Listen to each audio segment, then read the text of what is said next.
বাংলাদেশ সীমান্তে কাঁটাতারের বেড়া নির্মাণে ভারতীয় সীমান্তরক্ষী বাহিনী বিএসএফকে নতুন করে ১৪২.৭৯ একর জমি হস্তান্তর করেছে পশ্চিমবঙ্গের বিজেপি সরকার।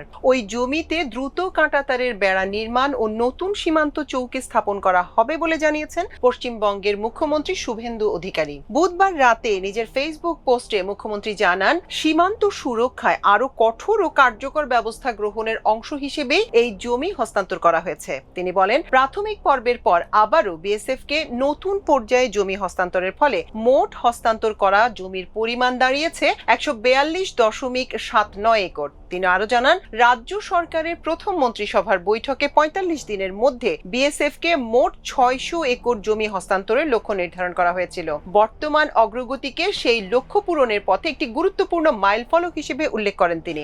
শুভেন্দু অধিকারী প্রকাশিত তথ্য অনুযায়ী সবচেয়ে বেশি জমি দেয়া হয়েছে মুর্শিদাবাদ জেলায় ৩৮.৮০৫ একর, এরপর জলপাইগুড়িতে ৩৫.১৬৫ একর এবং কোচবিহারে ২২.৯৫ একর জমি বিএসএফ এর হাতে তুলে দেওয়া হয়েছে। এছাড়া দক্ষিণ দিনাজপুরে ২০.১৭০১ একর, মালদহে ১০.৯০ একর, দার্জিলিং এ ৮.৮১৫ একর, উত্তর দিনাজপুরে ২.৮৪ একর, উত্তর ২৪ পরগনায় ২.৬ একর এবং নদিয়ায় ০.৫৫ একর জমি হস্তান্তর করা হয়েছে। এর আগে শুভেন্দু অধিকারী বলেছিলেন, সীমান্তের ২৭ কিলোমিটার এলাকায় নিরাপত্তা বেষ্টনীর আওতায় আনতে প্রয়োজনীয় জমি দেয়া হচ্ছে। তিনি দাবি করেন, পশ্চিমবঙ্গের ২২০০ কিলোমিটার আন্তর্জাতিক সীমান্তের মধ্যে এখনো ৬০০ কিলোমিটার এলাকায় কাঁটাতারের বেড়া নির্মাণ হয়নি। মমতা সরকারকে কটাক্ষ করে তিনি অভিযোগ করেন, রাজনৈতিক কারণে দীর্ঘদিন বিএসএফ কে প্রয়োজনীয় জমি দেয়া হয়নি, তবে বর্তমান সরকার সীমান্ত নিরাপত্তাকে সর্বোচ্চ গুরুত্ব দিচ্ছে বলে মন্তব্য করেন তিনি।